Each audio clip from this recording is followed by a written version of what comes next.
So let's start off with just a quick introduction of yourself and your organization.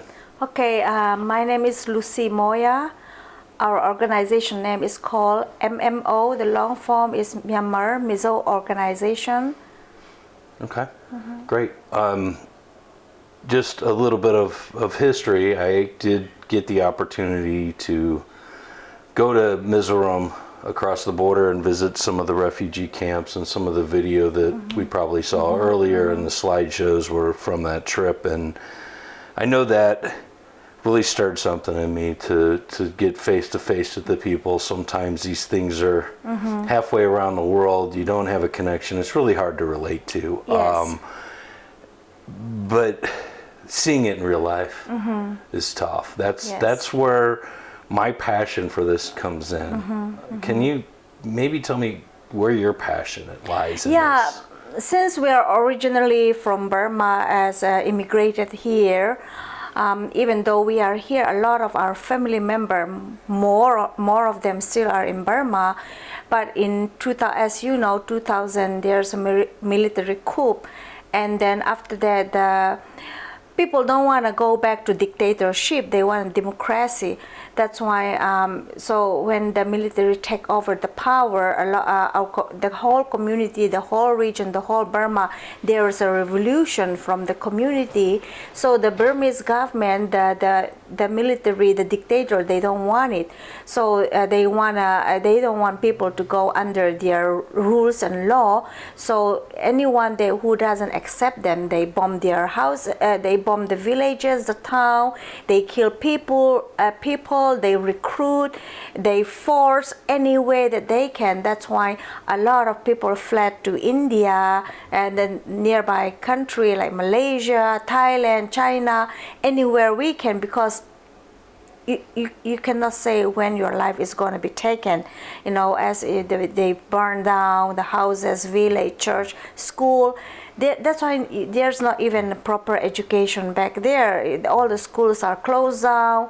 So as the people who have a chance to live in America or Australia or somewhere else outside the country, we feel so painful, and we just want to help in somewhere, anyhow that we can. So at first we just contribute money each other. Oh, I can contribute $50, $100. So we put the money together and we send back home, and then we help them out in any way that we can. But as you can see, there's lots of needs. We are also our capability is very limited.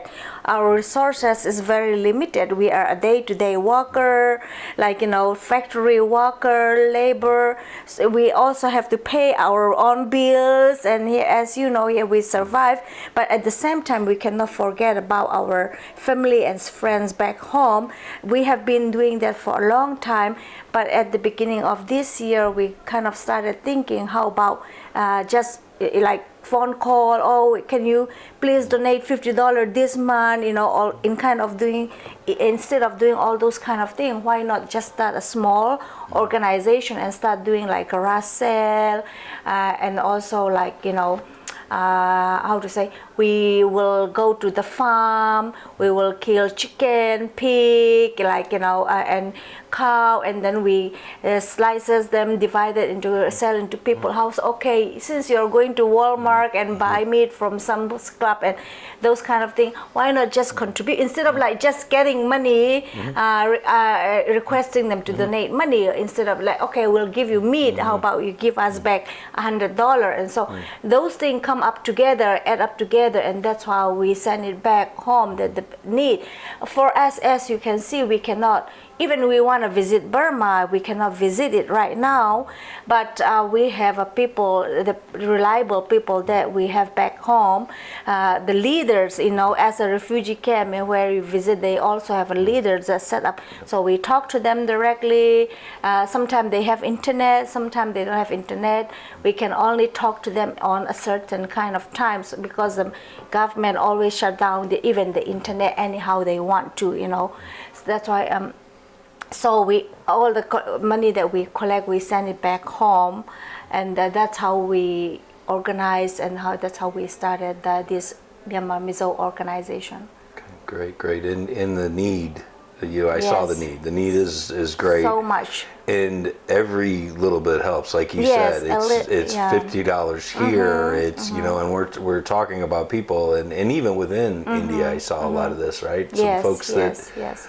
really just, if I look at it as growing up in America and being here, it's It's unbelievable. the people that were donating on the surface, I would have thought I needed to donate to them, right? They're really Yes, sacrificing, and that's how important it is, and just every little bit. I saw some of these refugee camps where they're breaking rocks and big bags, 75 pounds, and getting 100 rupees, which is about $1.10. So $50. Like that goes a really long way, or 100, or whatever, which is why Yes. I feel compelled to Yes. be Thank involved you. here. Thank you so much.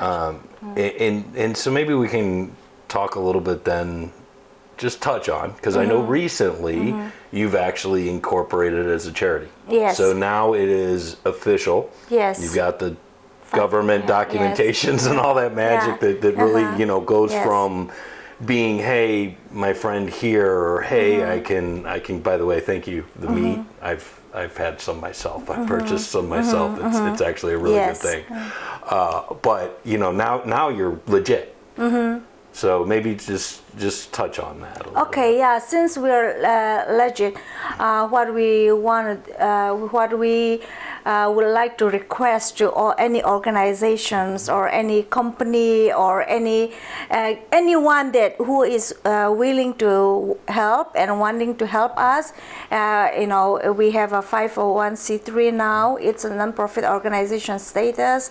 You can we can also give you our information later on, so that it will go in there. And then the things that we are doing is that a lot of because it has been ongoing for a long time, like it's not like just happen and be back to normal again. It's been like, it's 5 years. So people, after quite some time, people forget about the people, Right. Yeah, because we are very busy here in America, and then sometimes we forget about how much they are struggling out there. So we call them the forgotten people. So they have been, every day they have been wake up with like hope. Where will our helps come from? So if we don't step up and do this thing, how will they survive? Even able to have one meal a day is a big thing for them. As you can see, their house, no roof, just like anyhow that they can survive. That's why we are very late, to be honest. Like, we should have started the organization quite some time ago, but we did not think how to say that we are just contributing in any way we can. Right. But now we thought that, okay, how about if we try to reach out to, there will be a lot of other people that will be willing to help us out. How about let's start organization so that we can reach out to more people, so that more people can donate and more people can get help. Especially, as you can see, all the kids, they don't have any proper education. Their future, I cannot even think about what will be their future. It's like, that's only about education. How many child sexual abuse or human trafficking or unnecessary marriage will happen to young age? Chris, it's a lot of stuff that we can think. Last night when I even watched one myself, I feel like I'm so useless. I feel so like I haven't done anything for my people enough. That's what come into my mind. It came from the heart. Not so much a question, but I want to highlight something you said in there. Yes. And yes. I think it's really, really important. So the coup happened, refugee crisis, terrible, terrible crimes against humanity happening, people Yes. fleeing everywhere. There was a moment that was a story, and people, you had some attention. There were some, level of attention to help. But then Ukraine happened. And Israel happened. Exactly. All of these things happen, and you kind of said, these are the forgotten people. They Yes. are, right? This, unless you're in those areas, There's maybe nothing more- much in the news about Right. Burma anymore. exactly, exactly. You have to really look for it, and that hurts, right? These people need help just as much, if not more, than others, right? And that's why I think this is so important, right? I'm Thank a fan you so of much.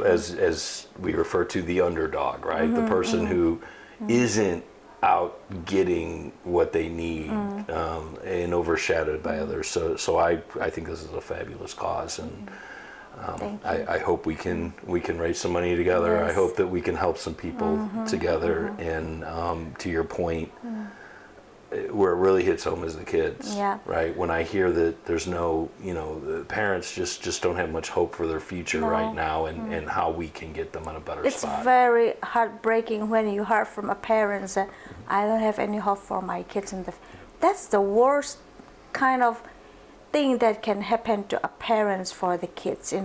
It's not because you don't want to do that. It's not because of it's not because you don't want your kids to be successful. It's because of all this situation that you don't have any hope for your kids. When I heard that last night from one of the parent that say that we don't have any hope for our kids right now, it's really break me, believe me. It's because we have been here in the US, we have been planning, when they will go to college fund and this and that, what they will eat. And sometimes I even tell my kids, like, you see their food, right? What they ate. It's not just that, even mental. Like one of the guys say that my kids, even when they hear a little bit of loud sound, they already like startle. So because they have been bombing and shooting them anyhow they want, and then they recruit the guy, even though they don't want to participate in the military, they recruit them, or they will rape their wife, or they will rape their daughter, or kill their, so it's like a forced labor and a forced military, and then still it's like your whole life building one house is how difficult to have your own house, but then it's gone in one night with fire or gun bombing, or it's too much. I cannot express enough how difficult to be back to normal for them. But like we said before, every little bit help, every $1 help, every 50 cent, $1 or whichever. Like if there is anyone who is willing to step up and help them, we are here. In my opinion, I think God have a reason for us bringing in America at this time, for that to be able to help the people back home in somehow. I think that we all have a reason for living, and God put us here. But as like I said before, we are all daily labor. None of us are company owners. None of us are like rich people. We have our own mortgage, our car bill, and all. Right. But that is nothing for them. Right. Compared. I don't know how to explain. You know what I mean. I've seen it, and you're right. It puts things in perspective being there, and as much as I've kind of alluded to this taking kind of a back seat across the globe because of a lot of other things going on, it's still happening. Because I search for the news and I look at the news in those areas, one of the people in the video refers to fleeing. They fled from Falam, right? I think that's how you pronounce it, Falam, right? I read just last week, might have been the week before, where Falam had started to kind of rebuild some stuff, and they had built a Catholic church there, and the government army they bombed it to the ground. So this is still very active in the need, and they can't go home. Like No. even if they go home to try to rebuild, it's just going to be destroyed right in front of them, and they're in Yes, just yes. as much danger today as they were before. And I understand there's a lot of units fighting the government right now, so it's almost like a complete war zone. So yes, they need help, and I can't even talking to them. I want to go home, but I just don't see it. Right, and I'm just being close to the situation, I see that. Right, they want to go home, but I don't know where the end is for that. Where is it? 5, 7? That would be optimistic in my mind, where you could be back into a situation where they rebuilt cities enough to live in, assuming the conflict ends at some point.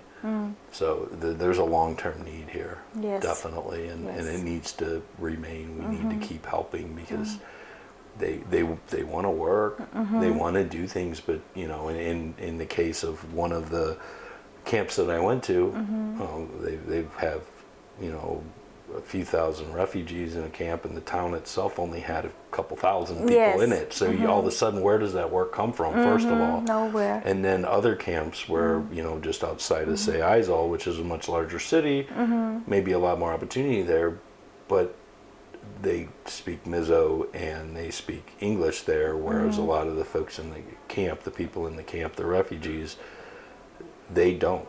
No. And so getting work is hard enough, but to get work when you can't communicate is very much impossible, and they want to. These are not people that want handouts. They were living their life. They Just had their day-to-day life. They were survival. making, they had a life. They were working towards these things. Their kids were in schools. They had education. They had houses. They might have been farmers. They might have been teachers. They might have been, whatever you need in a town. They had those jobs, those things, and they were hard workers. And now it's gone. It's gone. They can't do it. Nothing. So. It's unbelievable. No. Any final thoughts? No, Chris, believe me, we really, really appreciate you for doing this. As you know, our English is very limited. Our access to the bigger picture is very limited. We hope that with your help, we will be able to reach out to more people. And then from reaching out to more people, then also reaching out but more, be able to help more people back home. That's our main focus in our side. We are also doing this whole year. We already have a plan. We will do food market. We will do charity concert. We will do more garage sale.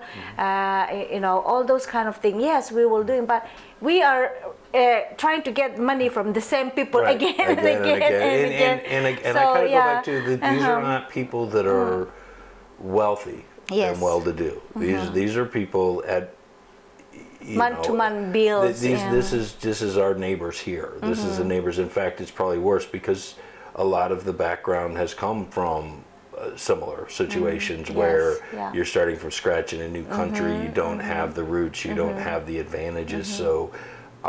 You're talking, like you said, laborers, factory workers, farmers, and so reaching out and branching out is necessary. We need more help. We need more people to help that.